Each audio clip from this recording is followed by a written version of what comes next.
Welcome back, everyone, to Red Spotlight Entertainment for our Agents of Shield reaction commentary series. I'm Alexis, joined by David, of course, here for the show that we love so very much. This is the reaction series that is catered to the longtime Shield fan who wants to come back on here and talk endlessly about one of our favorite shows of all time. We just started with perhaps the most banger season of them all with this show, Season 4, last time with The Ghost, and here we are with Episode 2 of Season 4, Meet the New Boss. This is directed by Vincent Misiano and written by Drew Z. Greenberg. This was broadcast originally on September 27th, 2016. On ABC to 5.39 million viewers. This episode featured the introduction of Mace and was praised by critics, particularly for O'Mara's more subdued performance than many suspected for this role as the director of S.H.I.E.L.D. The episode was also praised for continuing the development begun in the previous episode, but received criticism for its antagonists and the effects used to make them appear, quote-unquote, ghostly. Okay, pretty dumb comment already off the bat. Here's the returning list of our wonderful agents here. Clark Gregg, Ming-Na Wen, Chloe Bennett, Ian DeCastecker, Elizabeth Henstridge, and Henry Simmons, of course. And then we have our guest reoccurring characters, Gabriel Luna as Robbie Reyes / Ghost Rider, Lily Birdsall as Lucy, Dan Donahue as Frederick, Ward Roberts as Hugo, Usman Ali as Vincent, Daniel Zakpada as Canelo, and Jason O'Mara as Jeffrey Mace. Let's see here. This is let's see here. In August of 2016, the new director of S.H.I.E.L.D. was explained to be a new character to the series, portrayed by Jason O'Mara. The character was described as having Marvel roots that go back to the 1940s. The new director was always going to be new to the series. While airing with the airing of the episode, the character was revealed to be an Inhuman with super strength called Jeffrey. Let's see here. In the comics, Mace is a former reporter who was inspired by Captain America to become a superhero, despite his own lack of powers. The character was made an Inhuman for the series because Coulson suggested that he be replaced with a powered person the public could trust after the events of Captain America Civil War. This followed the series' pattern of taking characters from the comics and putting a twist on them for television. O'Mara noted the character was mandated by the president to clean up S.H.I.E.L.D. and make it more like the FBI or the NSA. Which was not great, personally speaking. I wouldn't do that. I really wouldn't do that at all. Think they were probably best to be where they were. Interesting. Okay, well, we're back here. We're going to be in the thick of the 4th season. David, let's go ahead and get into some comments from last time. Yeah, both from Silva. Hello again. I know we've been gone. Welcome back, Silva. Welcome back, and we appreciate having you here as always. I know it's been a very long time. We want to say, as what David was saying just now, welcome very back. I'm sure, as you've seen, we've been very busy with so many other things, but of course, we would never, ever, ever, ever leave out S.H.I.E.L.D. And I'm so happy that, we have people like you that come back here after these long breaks. This was our longest break yet. Remember, we started doing this in April of 2024, and usually we would have like a month, maybe month and a half, but like this was at least 3, maybe over 3 months. Yeah. And we're so grateful for the break. I think we needed some time to recharge our batteries for our enthusiasm of this show. Not that we ever lost it, but so many things came up and we wanted to do so many of those other things, and it would have been rather impossible. But I'll just say this. I think the breaks will be beneficial in that we don't really have to hurry, do we? I mean, we're in the 4th season. We just saw that Ami finished his reactions, and I've been missing them. I've been missing them. We would have them every week, and it took them about 3 years to get to that point, or 2.5 to 3 years. And I think there's no rush necessarily. I feel to get to the finish line. I think the longer this takes, personally, the better. That way we can just keep on keeping the show alive as long as possible, and it's how it's. Go ahead with the comment. Yeah. I'll go with this one first. I had a comment about Omni's incorrect info about all Ghost Riders being connected to Mephisto. The best version of Ghost Rider is the 90s Danny Ketch version. That entity is the spirit of vengeance, and its origins aren't connected to Mephisto at all. That version had the iconic leather spiked jacket, the fire chain, and the pennant stare. This look was later stolen, ripped off, and given back to Johnny Blaze, as Marvel Comics has sucked 90% of the time since the mid 90s. Dork rant over. See you next week. Thank you. Always appreciate those as always. Continue to leave as many dork rants as you want. Yeah. We can't promise that we'll care as much, quite frankly, but we do appreciate the history lesson because I didn't really know much about that. No, even listening to Omni's video, I was like, I don't think it's connected to Mephisto at all, like or anything. But yeah. And then the next one was greetings, my fellow agents. Hope you're doing well and glad to be back. I got so much to say about this season, so I'll try to keep it focused on the episode you are highlighting. First, Robbie Reyes is my favorite Agents of S.H.I.E.L.D. character, which is insane since he's only in 9 episodes of the series. Even more crazy for me, I hated this version of Ghost Rider in the comics. So for this character to make such an impression on me shows the talent Agents of S.H.I.E.L.D. writers and Gabriel Luna have. Second, whoever complained about Daisy's sexy intro is then censored, whatever. LOL, I'm trying so hard to be nice. Yeah, we make comments about that. Can we just stop right there? Let me stop with that particular comment. I really do agree. I think this was just one of those things that, look, in the grand scheme of things, was it really that big of a deal? Did that one moment really have to be like plucked out and be critical of? No, not necessarily. I do think this, once again, look, maybe we didn't touch too much on it last time, but I think this is just a byproduct of the fact that this show was just a punching bag for the media and a lot of the people who covered it. Look, let's be real here. A lot of people who watched that episode were not S.H.I.E.L.D. viewers. They were there because Ghost Rider was there. And so, of course, they're looking for things to be critical about. For one, because you have to acclimate to the environment, and the environment this was not a beloved show. If you were a reporter or a writer for IGN, AV Club, Collider at the time, Screen Junkies, you knew very well that this show was not well liked, or so you thought, because everybody who you knew would not watch it. They would watch everything except this show. And so, of course, why would we give it any kind of validity except for the fact that they have a costumed character. We got Ghost Rider. We that's popular, and they did a good job. So we can't really be critical of that because they actually delivered. But it's too bad that this couldn't have been an individual show, and they had to put Agents of S.H.I.E.L.D. characters in our face. See what I'm saying here? It's like there are, and then when you mix that with generally even people who are kind and would be considered regular viewers still feel obligated to throw a couple of things in there as like criticisms, whether or not they genuinely feel that way. I mean, I'll take them at their word, but I also will say, I mean, it reeks of like them just wanting to not seem like loons for saying, guys, this show is amazing. Why isn't anybody else watching it? Because then they will be made to feel like the freak ultimately here. So I think this is just one of those things where S.H.I.E.L.D.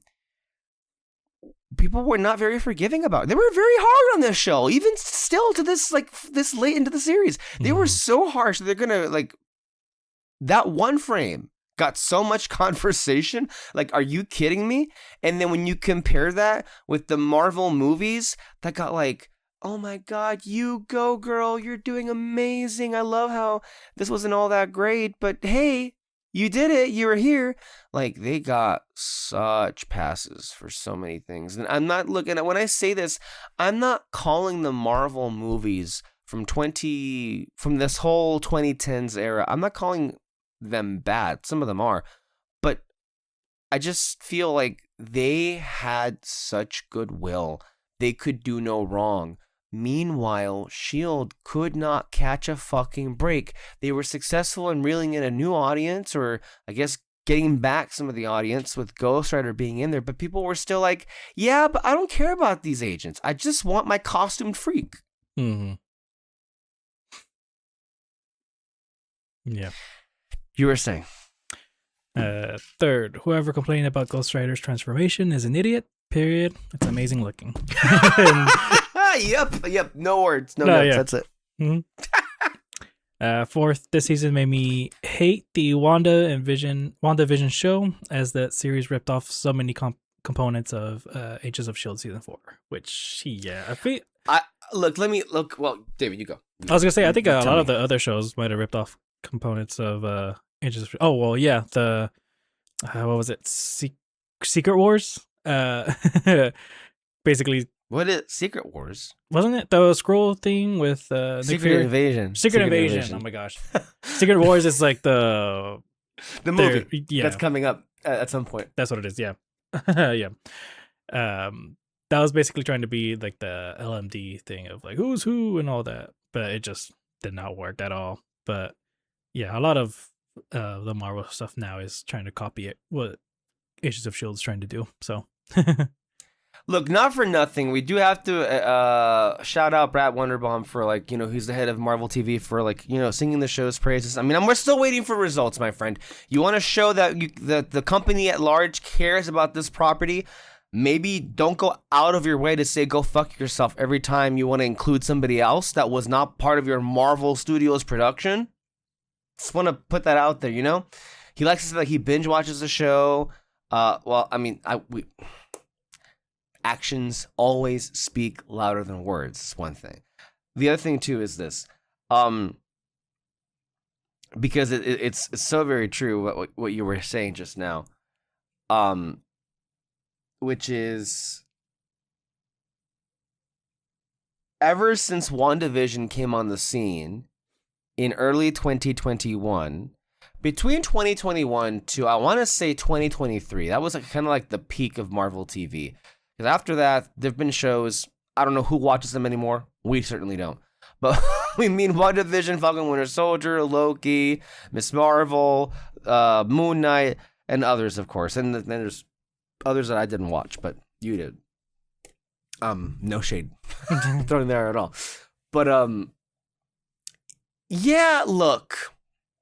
Very early on, those of us with an astute eye, right, and let's see, knowledge of S.H.I.E.L.D. and all of the storylines, and let's just say featured accompanying furniture of characters and Easter eggs, right?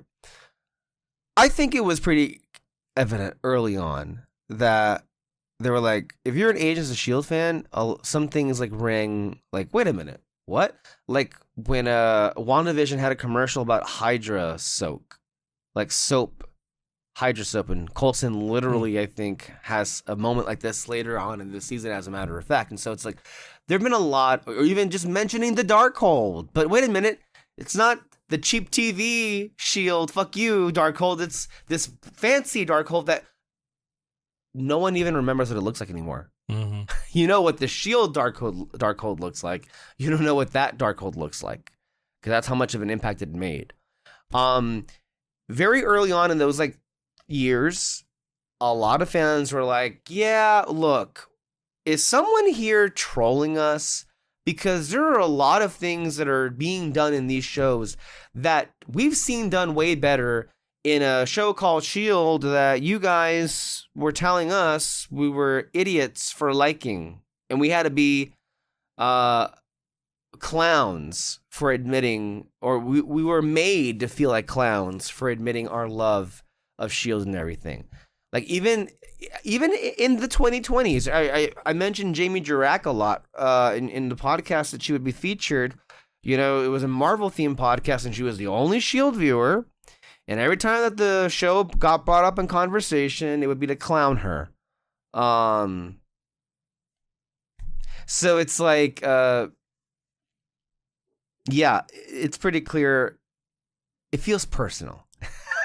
Because the more you're borrowing certain storylines, you know, basically doing the same thing again and you're not doing it as well, and the further you don't acknowledge its existence, it does feel like yeah, we're gonna ape off of this, and we're just not gonna acknowledge it exists. That's what it feels like. Fifth, only complaint I had was giving Natalia Cordova Buckley the BJ Britt treatment. Like Trip, Yo-Yo is part of the main team and cast, but is given recurring status and pay. So looking forward to this ride. And that's it. Yeah, I really am curious to see what if there's ever any if there was some information that was released about that. I do feel it would have been nice. I mean, we know how involved Yo-Yo can be later on in the show because she becomes like a full-fledged main character. Here, she's in the transitioning from like guest to recurring to main. It could be a pay thing, but I think, David, there is, I think, some credence to suggest that, well, look, every year the show gets new ensemble cast members. And at the same time, Yo-Yo is kind of a difficult character to work around because of her powers, right? And so we see in season 6 that might become a problem, apparently. So, and when we'll get there when we get there. But yeah, I feel like ultimately, would I have liked Yo-Yo to be in every episode of this season? Sure. Ultimately, I see the argument where she wasn't as necessary. And I certainly do see the argument that what room was there, which is why I think they gave her own like web show to catch up on what was going on. Because like, yes, I think people responded to her and they wanted to see more of her. But the problem was maybe they weren't sure if she was going to be a major reoccurring character when they were writing the season. Maybe they weren't even sure that the actress would be back available. Remember, at the time, I'm sure they were planning on Yo-Yo coming back because they set up with Mac and everything. But things, as we saw with the last season, changed so often. And yeah, and it also could be that maybe originally they weren't even planning on using her as much. And I'm not sure how many episodes she's in this season, but like, I think we go back to her quite a bit, considering that she's not a main character. Like, she's a reoccurring character. I feel like, yes, you can say with BJ Britt, with Trip, but personally, if you ask me, I feel like we already have so much more with Yo-Yo than we ever had with Trip, right? Like, it's not just me. Mm-hmm. No, yeah, we kept saying Trip was just like there. Whereas with her, they at least try to make some sort of character. They made her character. Yeah. So, yeah. All right. Anything else? That's it. Let's go ahead and begin then. Previously on Marvel's Agents of S.H.I.E.L.D. So even here, like with Yo-Yo being in the first episode, like she's not just here for Mac. I like the fact that eventually we are going to get that blossoming romance, and they do make it a key focal point in the last episodes. Like, hey, I'm here, Mac. Why aren't you like hitting me up? I want to pursue this. What's going on? But at the same time, I love that you can see that they're planning big things for her and being a part of this group, because it's not just Mac that she has a relationship with. They also strategically place her as being pivotal, as like the middleman between the team and Daisy. Like, she's helping her out. And I think that's behind the scenes, we're getting a relationship that's like blossoming back over there. This is an opening that feels very much like the season 1 days. Because like, where are we right now? Remember those openings? How we would get like those like X-Files kind of like cold opens of like these random people. I mean, this is we literally had a ghost episode in the first season, so it's basically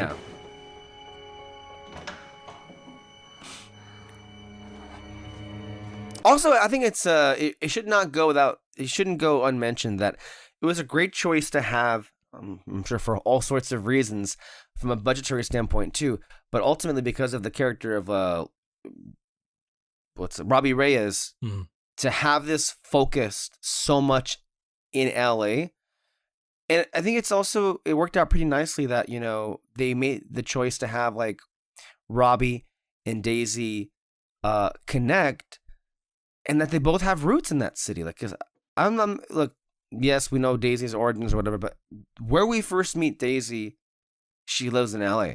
Like, that is like where she's based. So in a way, it is kind of like her home barrio, if you will.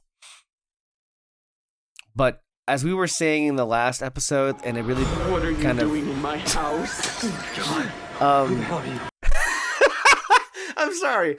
I'm not gonna say this is bad, but it's funny. I love the cut to like and the voice effect. I mean, look, I can see why I guess some people would be like, I don't know if this would be cheesy or like not all that great. I think for what it's going for, you don't really need much more than what you have right there, personally. Besides, Lucy Bauer is not really much of a character. She's just there to be like a plot device more than anything. So it's not like it's a. I don't know. I never really got the idea, even though like we keep coming back to her in the first few episodes. It never really manifested to me as like a main villain, and neither does the real villain for the Ghost Rider arc. Which I don't know. I guess you could say, as far as like for the arc of Ghost Rider, Lucy Bauer and Eli were not the most compelling villains. You could say that, but ultimately, I'm not sure people remember them as much because the real villains for this season are not even the main foes in this arc. That kind of comes into a head with the LMD arc and then also the framework arc. So how do you personally feel about that, David, about the villains per se that they assign the Ghost Rider arc?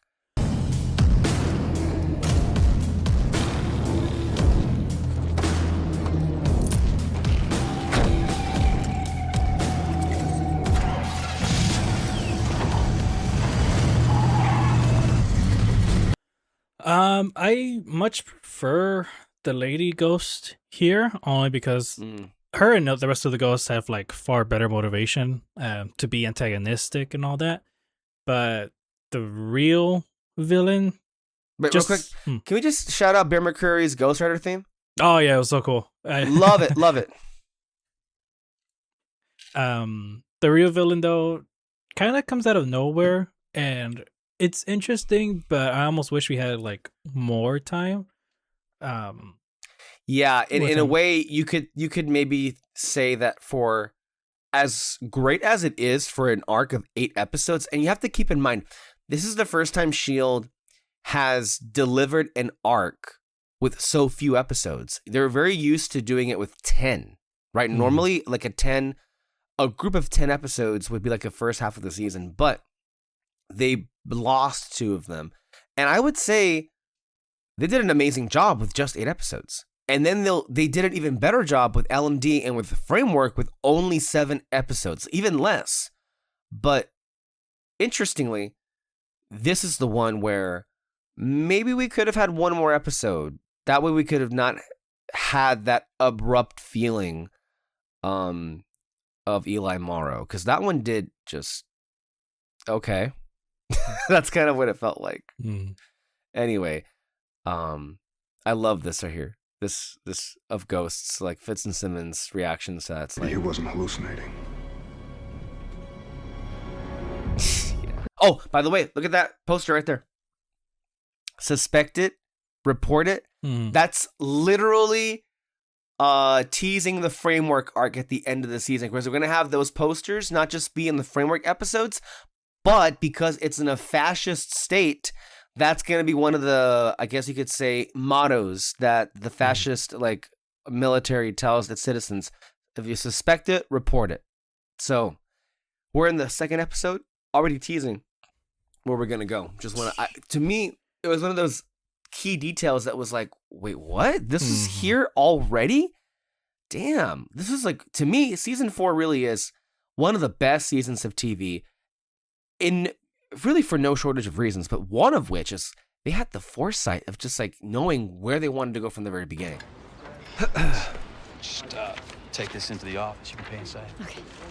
Also, what I was gonna say earlier about like what helps it being in LA is that it makes it feel like they're shooting on location. I mean, they're not necessarily on like the set for the whole thing, but it helps that they can be on the streets of LA, if you will, because it fits with the character that we're talking about. And it's kind of jarring though, because when we get to season 5, it's like all in on the set, and the space stuff doesn't get jarring because it's supposed to be like, well, we're gonna go outside. When we get back from space, that's when it gets to be a bit of an issue. I was just telling Canelo here how tight we used to be back at Garfield High. How do you feel about Daisy's rogue? I don't know if you want to call it Rogue Rouge or whatever, rogue like mascara as part of her like look. And I hear you're sort of an expert at that kind of thing, so. Sorry, a bunch of motorcycles keep passing by, dude. Holy shit. Is it? No, that's a tie-in to the show we're watching. Yeah. But her look here, I mean, it's pretty cool. It feels a bit off. You know, I'm so used to, you know, her superhero costume and all that. Like, I'm really like analyzing it a bit, and I'm like, I feel like the shirt might be a bit too much, but I like the makeup. I like the leather jacket. It's also working because of Ghost Rider here with him and the leather jacket. Yeah, I gotta say, they had a far better chemistry than her and Lincoln. It's that's kind of why it works a bit more. And so You're out of your mind coming here. This is the other thing too, is I have to wonder, were they trying to tease a potential romance here at some point? Like, because it never really got brought back up, but there were people at the time who were thinking, oh, they're totally setting up like a Quake and Ghost Rider like romance. Well, I've known him since Crandall. I don't know if maybe they were hoping for it. I think the only problem though is like, well, if he's gonna be potential love interest, we're gonna have to keep putting him in. Are they gonna have him? Can they keep him in the show? You know, I don't know if the deal was just to have him for a couple episodes. And then the problem's gonna be with the CGI on him and all that whenever he pops up. So they really had to be selective about it if he was going to be a regular. But then also too, go ahead. Also too, I think part of the reason why they have chemistry is because what they're doing with them is exactly what should have happened with her and Lincoln, where like he literally has a demon in him, and they didn't show that enough with Lincoln. Where I kept saying like I don't know like how much of the struggle is for him and all that, and they're not connecting through that struggle. But in this one, that's literally what they're doing. Be here for a little bit longer. Only 2 hours late. By the way, that scene in there with Daisy, great stuff. Yeah, I love watching her work. Of like her like telling him basically she knows everything about him by talking to the other guy. I'm only talking PR here. And I'm sure you don't like hearing about optics, especially since Agent Johnson was your friend. Optics. The way things look, the package we present. I know what it means. It just seems trivial. Try to understand that this is a very delicate stage. Public opinion matters a great deal. Maybe it's best that someone mention it, I don't know, to somebody in this room. Maybe you can re-legitimize without going public. Yeah. You know? How about we do that instead? That's honestly like the biggest thing with the show in general that was kind of annoying, is that them wanting to bring it back but throw it into the public and all that. Like, no. Literally the entire point of this is that they're the Sector 7 of like in Transformers. It's like, you're never gonna know about us, and that's it. Like, yeah, that's ultimately what I think it. I mean, look, not for nothing, they got a lot of good mileage out of this storyline this season. It got some good moments here, so I'm not gonna like knock it, but I agree with you. I did get annoyed about how often the show would like, and now we're official again. Then this is the thing, like this season re-legitimizes. I love Macra here. Maybe she's just a ghost. That's also a theory. It's a great moment there, but by the end of this season, it ends with Daisy Johnson shooting Talbot in the head, and the whole thing goes. And then it's over. But then at the end of season 5, Mac sends out the call to law enforcement. We're SHIELD when Graviton is like destroying, Chicago, and they were like, okay, cool. Although it still doesn't seem legitimate yet. But then by the beginning of season 6, they have SHIELD logo vehicles again. And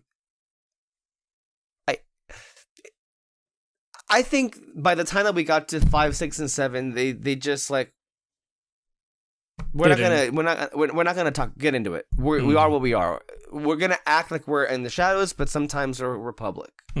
How ultimately they got their names cleared, I'm not even gonna get into it. And who even cares at that point? At that point, you're gonna have to get into the snap thing and all that, and it's just like whatever. Oh no! I will not be dragged into that. Not right now. Yeah. Maybe don't go public. Maybe you shouldn't have gone public. Maybe you shouldn't even have joined with the government because of this damn Sokovia Accords bullshit. Maybe you should have just kept the anonymous unlimited funding before. That's just me. And that way, because literally all of this mess, it goes back to this need to be legitimate. Look at us. What did he do to us? He has to pay. We have to find him. We could have been in there for hours. We have been in there for years. That thing you read in the beginning where they said that the ghost things look weird, I don't understand it. Like, it's really, really good. It's honestly better than how Ghost Rider looks and all that. But I don't know. It's just something about them looked really, really cool. The way that the lighting on them just always showing on the side profile and all that. Like it's fantastic. Watchdogs. They're hunting people like us. Us. And humans.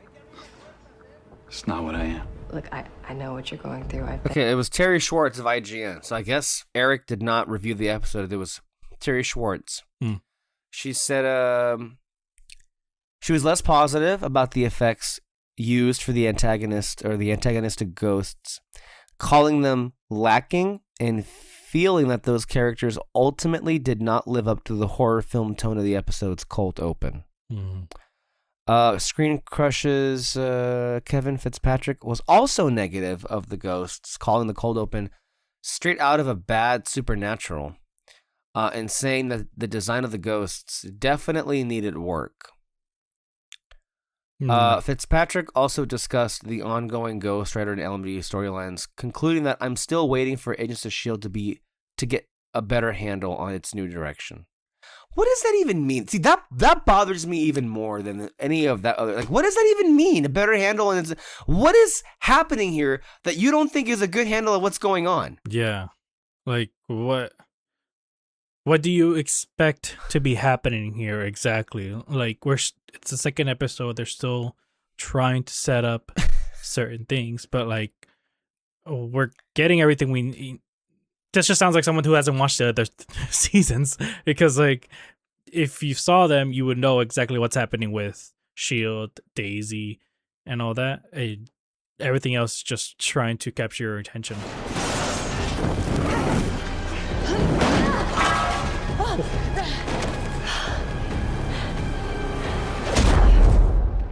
Yeah, she got Piper.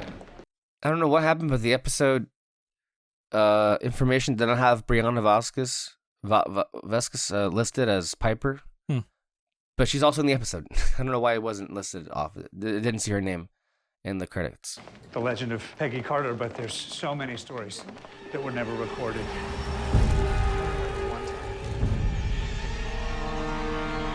Yeah, May, at this point, yeah, she knows. That's why she's gonna go. Yeah, he'll nap for an hour. I love right here. Did you say something that made him... Get the fuck out of there pretty quick. And a small tank. I can't tell if some of our medication supply is missing or if I'm just too fried to figure it out. It's missing. Yeah. Problem that has to go away. Threaten me all you want. You think I'm afraid to die? I think you want it. No doubt. You got a death wish. Coming back to find me after I let you live. See, this is the thing that infuriates me. This show is flying through so much. What just happened in the last 5 to 10 minutes? We have, like, you know, the new dynamic of, like, Mace and Coulson. Mace throwing Coulson there to help him out. You know, Coulson getting to, like, well, he, of course, loves S.H.I.E.L.D. history, which, by the way, is also a teasing later in the season when he's going to be a history teacher in the framework, by the way. Yep. But then also, what do you see at a distance? May looking at him a little bit more lovingly than she would normally, and I feel like this is also teasing the Felinda of it all, which is happening in the background. Okay, then we cut to Fitz and Mac, which felt like something out of season 2. Like that was a rather intimate scene that we had between the two of them, and they were talking about like what's going on between, you know, Daisy and Yo-Yo, and it's also, by the way, dropping a nugget about like the missing drugs, which is connected to Daisy, which we could then flip over to Daisy and to Robbie, which we're also going to going through Robbie's whole thing of like, no, this guy can be dangerous, and he's basically here digging through your shit to fucking kill you, to just like follow up on like proof to see if, you know, I can kill you or not. And I was talking over. Did he pull up the picture of Lincoln yet? Picture? I don't think you did. No, not yet. Okay, so we'll get back to that. But like, guys, like this shit's moving. Like, what do you mean that this? They need to get a better handle of any of what is going on. They know exactly what they're doing. Man, that comment really that triggered me. No, yeah. Also, I love that cut where you're seeing the ghosts talk, and then Ghost Rider goes, "You're haunted by ghosts." So yeah, that's a literally, good cut. which is what's happening with the May right now. I forgot about that scene too, with Simmons and the other guy that just like was bashing his head, and also happened in the middle of all that. So Yeah, we're not so different, you and me. oh Yeah, you just feel bad for the dead in your wake. You're not interested in how these things are connected? Look, I know that the big picture is kind of lost on you, but someone is arming them. it's the Russians. And you just said that we're not that different. I'm sorry, but you just said that like 10 seconds ago. That's a classic Chloe Bennett delivery right there. Momentum Alternative Energy Lab. Printout right there in your hands. Best I can tell, that's where they stole the weapon from.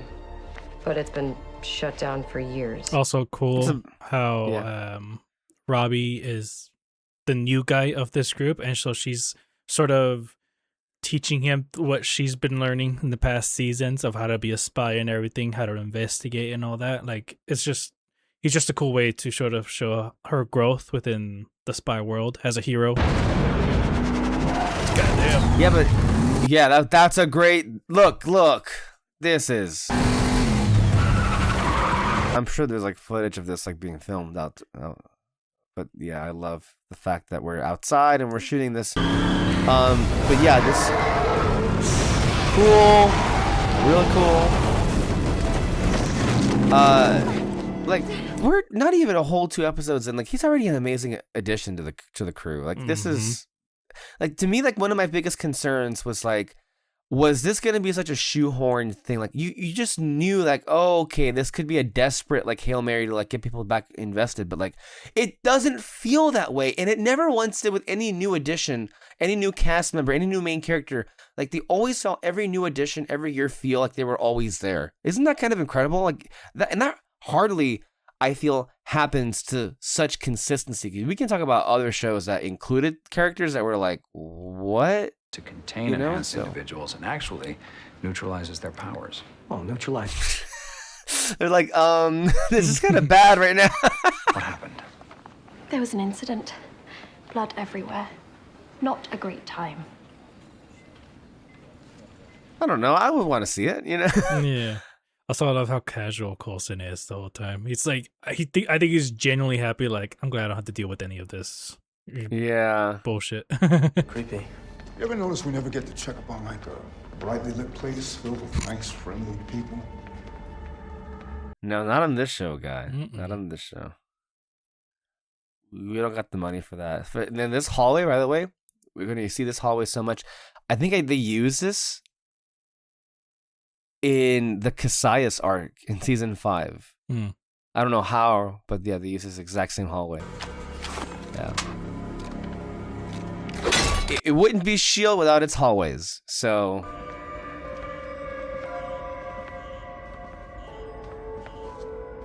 I like the little creepy tinge of the music right here that we're listening to. Nice. Oh, look at that camera move.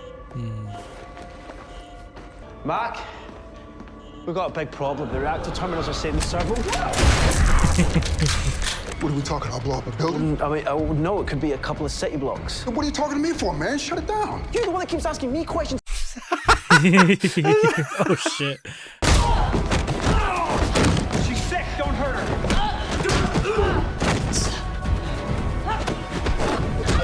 I mean, good luck trying to stop May. That's the problem, though. She's kind of like...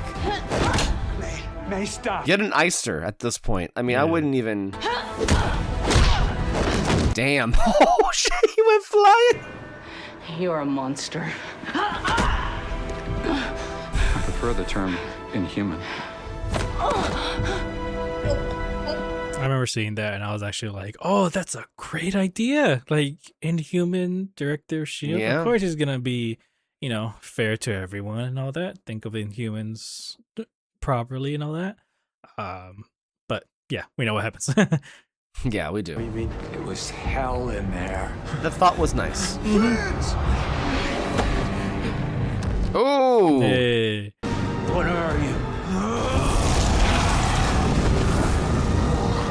Holy shit. I think imagine. Fitz can't look away. He's like, what? He's a killer. That truck heist in East LA, 3 people were brutally murdered. What if they deserved it? Is that how it is now? You're running with a vigilante who decides who lives or dies? Really curious. Who do we have here in this scene? Daisy, Mac, Fitz. If you recall, last season, Watch Dogs. This is basically a follow-up to what we were having with the 3 of these agents specifically with these specific issues. And again, Fitz, a little bit in the background, the usual spot here, kind of soaking it all in. Because he's also going to play a big part later on in the series when the whole doctor persona comes out in this season, as a matter of fact. So Why? Why are you doing this? Because she's turned her back on us, Mac. Because something terrible happened and she didn't want our help getting through it. Slow down, Well, we've Turbo. all been through terrible things. All of us. And we've never turned our back. That was so good. Again, wasn't it? don't understand what the person was talking about. Like, this is great. Mac wants to have his partner back. He wants to keep everyone together, and then he gets pissed off about, you know, Yo-Yo basically betraying him. And then, of course, Fitz is the one that's gonna lash out about it because, he's the one that's been betrayed, like everyone else. yeah, and all so that. many times, yeah. Especially, you know, what happened in the ocean. A lot of them didn't turn it back on him, but like there was definitely a struggle with like communicating with him, trying to connect with him. And yeah, just for him to react like that, it makes so much sense. Bye-bye. You got a moment? Sure. It's about May. I have a plan that I think... Oh, don't worry, Phil. I got it handled. See, that, no. You have to know how close those two are. It's more than just a work thing here. They're friends. Like, more than that at this point. Like, this is the former director who you're speaking to. Like, why are you going to go out of your way? Get away from me! Get away from me! Ah! Get away! That is so awkward. It's like, all right, thank you for the tour. Thank you for coming to the tour. Like, why would you stick her? You go through the trouble of like hiding all this the entire episode just to stick her in the middle of all of them as they're being flown away? Mm-hmm. I don't understand the logic there. Yeah, that was pretty stupid. Yeah. You want to know what's connecting these things? Yeah. I think it might be me.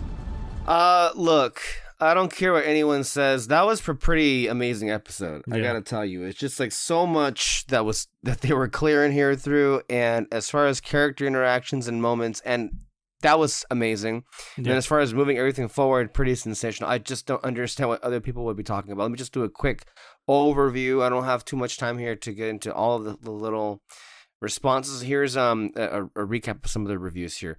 Writing for the AV Club, Alex McLivy graded the episode a B and praised Greenberg's script for its wit and verve and sparkling dialogue. He felt Johnson and her storyline with Reyes benefited the most from the script and said that the further development of the Central team and their newly established status quo covered the real questions of the episode, despite the various overarching plot developments shown.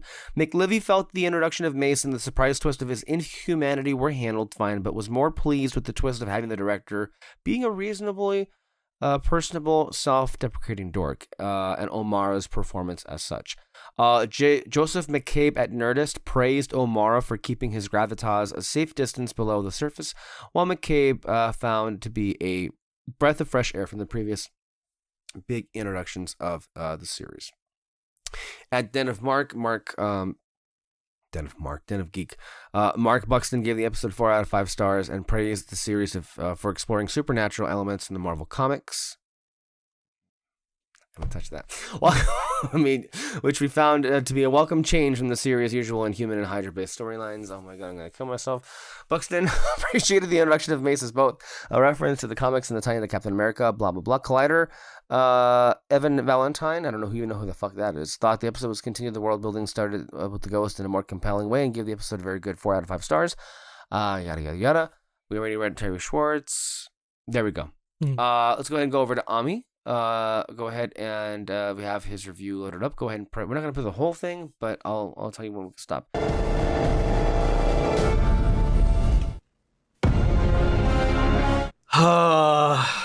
We're starting off real damn strong, aren't we? We're starting off so good. We got May and God knows how many other people now, just a bunch of random people up until this point that have been touched by this thing. And ever since, they're just seeing everybody around them as an enemy, as infected, as these specters.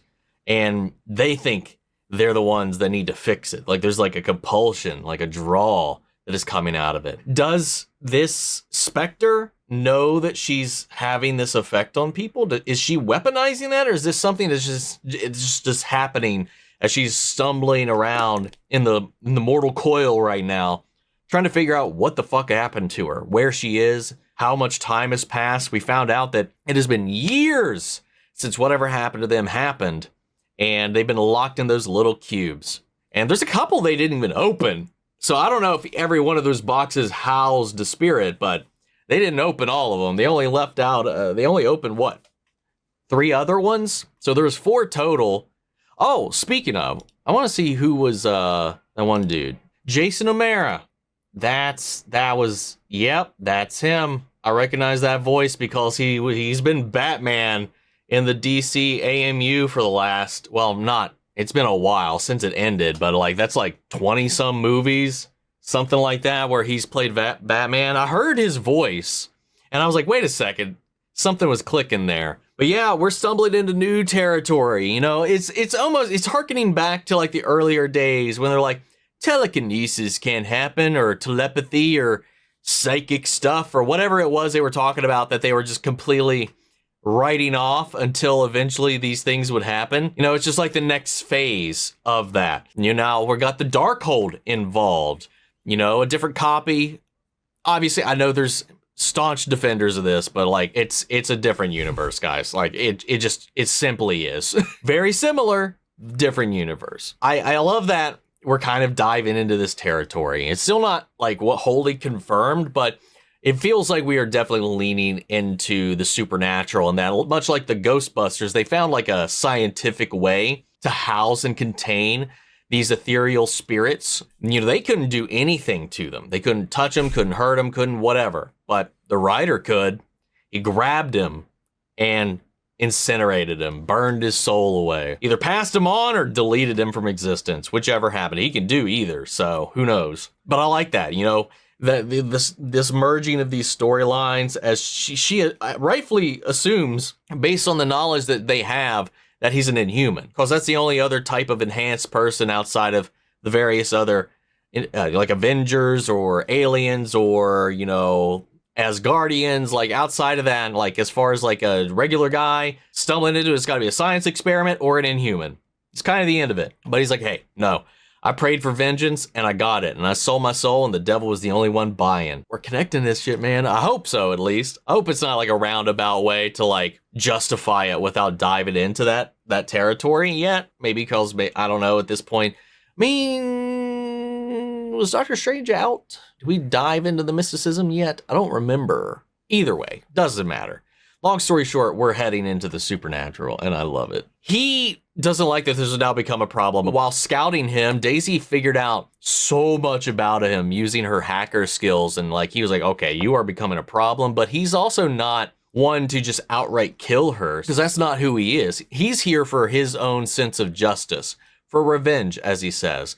And this is the first time that he's been caught, like he said. And he's like, I don't know how to handle this situation. So he's like going through all of her stuff, like trying to find something that could justify and act towards her. Because if he can't find anything, I would be shocked if he would go through with doing that, even if it would, bother him at this point. I mean, they're both trying to work together towards the same goal. Well, they're both working towards the same goal, but not together. Sorry. But now they are, by the end of this episode, now that their paths kind of converged here and these things are all kind of collecting, because he's just been handling things as they happen, as these things break out in the neighborhood, while she's trying to figure out why all these are happening, why these things are connected. This Aryan Brotherhood group connected with the Chinese and all these things. The people that should not be working together are working together and exchanging these weapons. Like somebody is pulling the strings here in some way, or I don't know.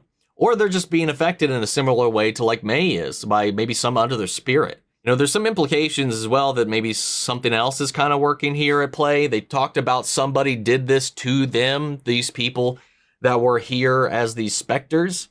I don't know, man. I'm curious what they were working on, and what took place with the Darkhold, how that's connected to Robbie, and what has set him on this path. Because he said, I think the connecting thread to all of this is maybe even me. So maybe his pursuit of vengeance was sparked by whatever events happened to everybody in that room. Maybe there was somebody that worked there that was close to him, because he took that photo that had all of the different, I presume, scientists on it. He grabbed that and made off with it. I mean, that could be like a potential like hit list that he's going to look into, or maybe there's something else here. I don't know. Who knows? There's a multitude of different options at this point. But I love that all escalated to the fact that he's trying to find a reason, but he's able to discern what she's kind of doing. Like you're doing all this kind of stuff out of some kind of penance. Ultimately, though, as we wrap up this particular reaction, I gotta say, this was all, mind you, this is a great season. Mm-hmm. But this episode specifically was always one that I liked, but I feel like I liked it even more than I've ever have before. Just watching it here, just realizing, oh shit, this is actually a pretty pivotal one. It's only the second episode. We're still setting up, but we're already moving. Yeah, we're already. And this, I made the whole reaction about this, but nothing here communicates to me that we're stagnant. That the people who are writing this don't have a grasp on what's going on. They know very clearly what's happening. To me, it was like, I maybe not a 10 out of 10 episode, but this is a great S.H.I.E.L.D. episode. And also, I failed to see what the problem was for anybody involved, unless they weren't already fans of the show. David? No, yeah, 100% agree. It's really cool rewatching it, especially knowing, I know the biggest lead up towards the end of it, which is where Fifth wants to take a blame for everything, and Daisy talks him out of it, and it's really cool rewatching this and seeing all the little things of like him bursting out at her, going fuck off with that. We wouldn't have left you behind and all that, blah blah blah. And that's kind of what it leads to towards the end, and it's great. It's a great setup. So yeah, for sure. All right then, guys. Thank you for tuning back in. We've got more content coming your way as far as more reaction for Shields, obviously here on our wonderful Red Spotlight. Stay tuned for more content and more, and we will see you guys next time. Bye-bye. Bye.